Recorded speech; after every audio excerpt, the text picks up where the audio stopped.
Hello everyone, welcome back again to my class literature. Today I will continue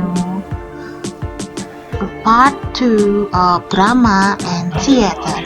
So let's take a look.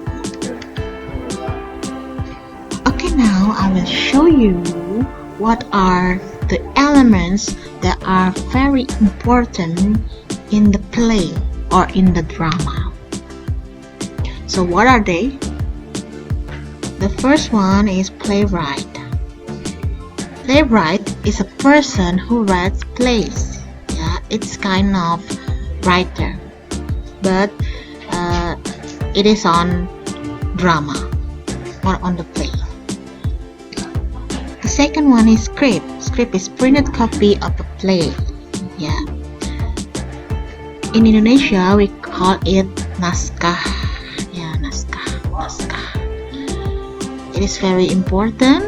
If there is no script, the actor or the actress cannot play right. Yeah, it's a kind of weapon for actor and actress. Next is act. Act is the major section of play. In this part, the actor and actress try to act to be someone else in the script. So in the script, there are some players like actor and actress, and the actor and actress have to imitate based on that script. The last one is scene. Scene is small section or portion of play. In Indonesia, we call it babak. Biasanya ada babak 1, babak 2, babak 3.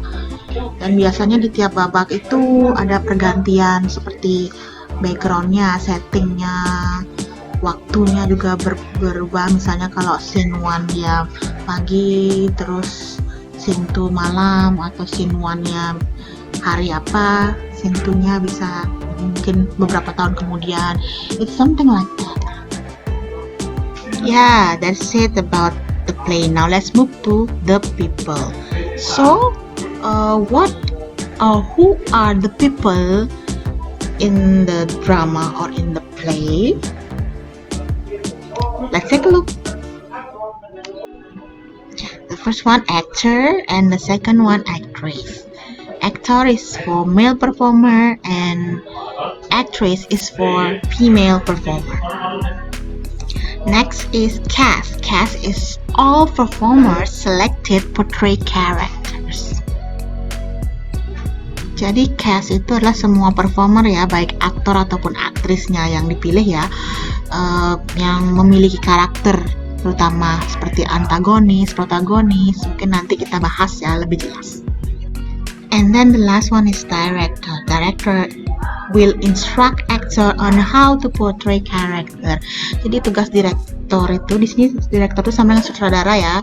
Tugasnya memberikan instruksi kepada aktor atau aktris bagaimana cara menggambarkan karakter atau bagaimana cara beraktingnya sesuai dengan karakter yang ada pada skrip tentunya. Yeah, there are the people who are in the drama or in the play. So now let's move to the theater. Theater is a building where a play is performed containing the stage and the sitting area for the audience. Jadi teater ini adalah ruangannya atau gedungnya yang dipakai untuk drama atau a play tersebut, yang pastinya ada stage itu panggungnya, sitting area tempat duduknya, dan pastinya ada audiensnya. Di sana tempat duduk sitting areanya is for the audience. Now let's discuss more detail about stage. This one is the areas of the stage. What are they? The first one is backstage. Backstage is the area behind the scenery not visible to the audience. Backstage ini pastinya ada di belakang penonton ya. Jadi penonton tidak terlalu memperhatikan backstage ini. Tapi kadang-kadang aktor dan aktris itu bisa muncul dari belakang ya, tidak selalu dari depan. Kemudian ada center stage. Center stage is area in the center of the stage, ya di tengah ya. Next, downstage. Downstage is area closest to the audience. Then there is a stage left or right area to actors left or right as he or she faces the audience. Next, upstage is area furthest away from the audience. Backdrop is painted curtain without fullness. Ya, ini sejenis tirai yang dilukis ya, mungkin bisa berbentuk pemandangan sesuai dengan setting tempat atau setting dramanya. Next, flat is canvas cover wooden frames used for scenery. Ini sama mirip dengan backdrop, cuma bedanya bahannya dari kanvas yang di cover dengan atau dilapisi dengan kayu ya.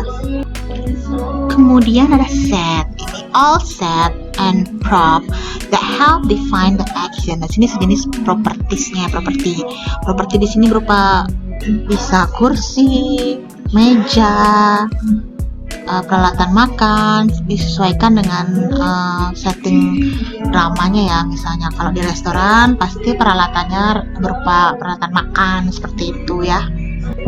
Nah, itulah beberapa area yang ada di stage ya. Nah, ini dia saya berikan gambarnya di mana aja letaknya, backstage-nya di mana, upstage di mana.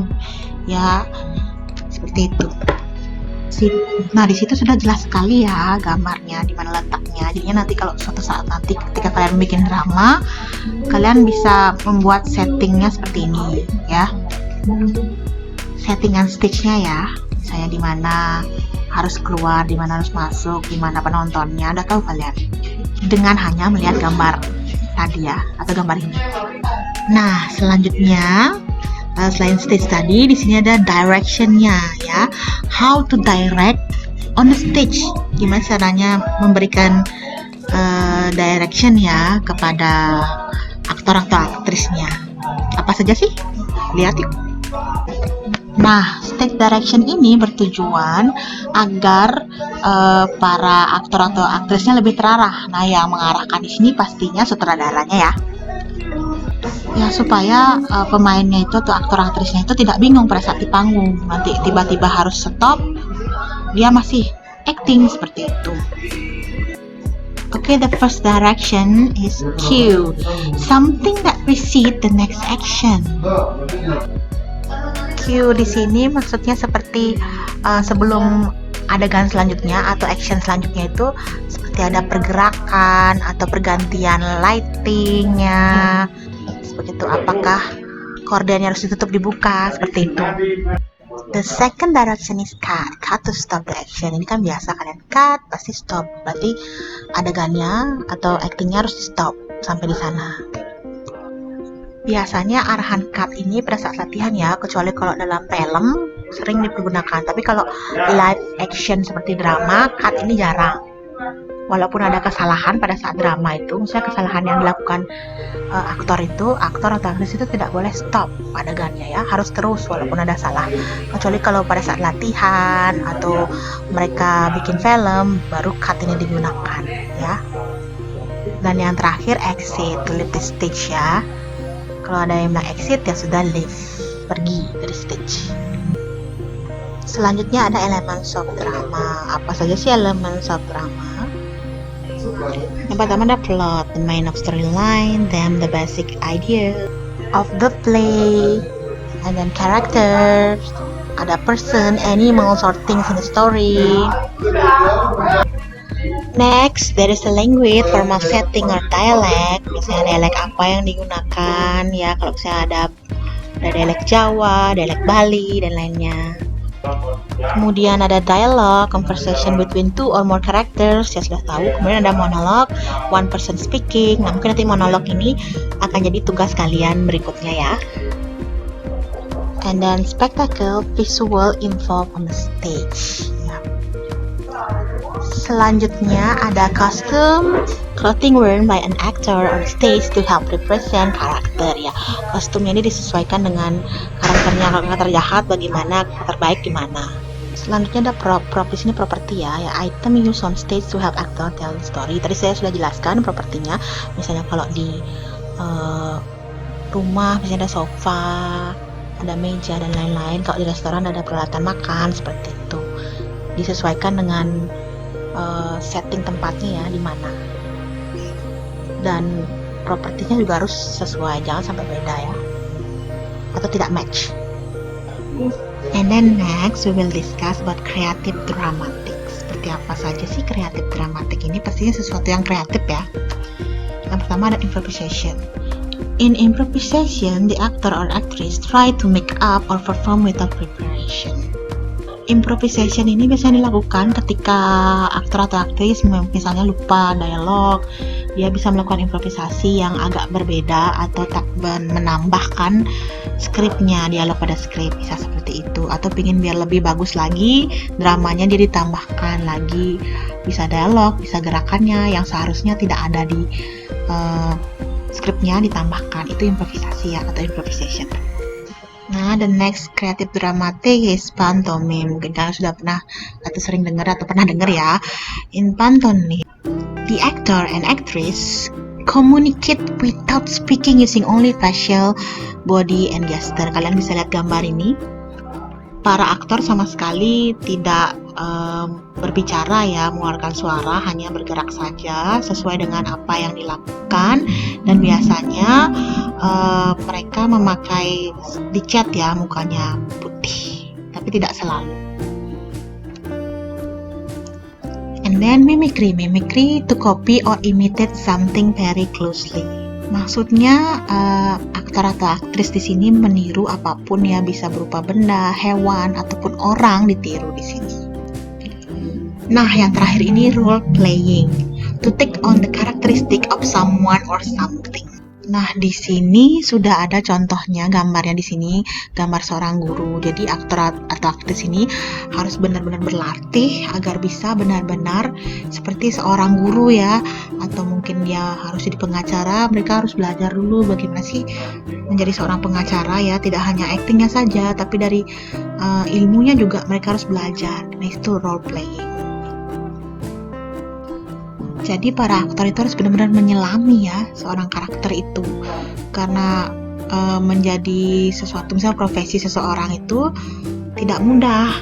Harus tahu, misalnya menjadi dokter harus tahu gimana caranya menyuntik dan benar, nanti takutnya yang disuntik salah posisi kan nanti ada komplain dari penonton seperti itu. Okay, I think that's all for today. Yeah, I have explained all of things on drama and theater. I hope you understand and interest in this part 2 of drama and theater. Thank you for watching my video and see you next time on different materials. Bye bye.